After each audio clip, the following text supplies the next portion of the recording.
नमस्कार. चला तर आज आपण बनवूयात मकर संक्रांती स्पेशल तिळाची चिक्की. ही चिक्की एकदम कुरकुरीत होते आणि एकदम कमी साहित्यामध्ये बनली जाते.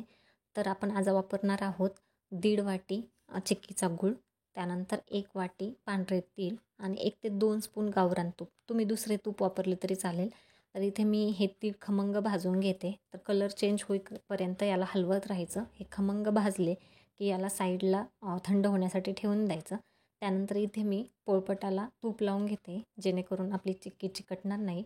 तर हे झाल्यानंतर हे साईडला ठेवून द्यायचं आणि एका कढईमध्ये 1 स्पून इथे मी तूप टाकलेलं आहे. त्याच्यामध्ये हा पूर्ण गूळ टाकते. 1.5 वाटी गूळ मी इथे टाकला आहे आणि त्याच्यानंतर याला चांगलं हलवून घ्यायचं. हे गूळ जोपर्यंत विरघळत नाही तोपर्यंत त्याला छान हलवत राहायचं. एक साधारण गूळ विरघळल्यानंतर 4 ते 5 मिनिटानंतर आपल्या ह्या पाकाला चांगली गोळी येते. तर ही गोळी आपण थंड पाण्यामध्ये चेक करू शकतो. तर थंड पाण्यामध्ये ही गोळी चेक करायची आणि ही इथे छान गोळी अशी बनलेली आहे. तर आपण याच्यामध्ये जे भाजून ठेवलेले तीळ होते ते टाकणार आहोत. तर हे पूर्ण तीळ मिक्स करायचे आणि ही सगळी प्रोसेस मी मंद आचेवरती केलेली आहे. आणि त्याच्यानंतर गॅस बंद करायचा आणि हे सगळे मिश्रण आहे ते पोळपाटावरती काढून घ्यायचं.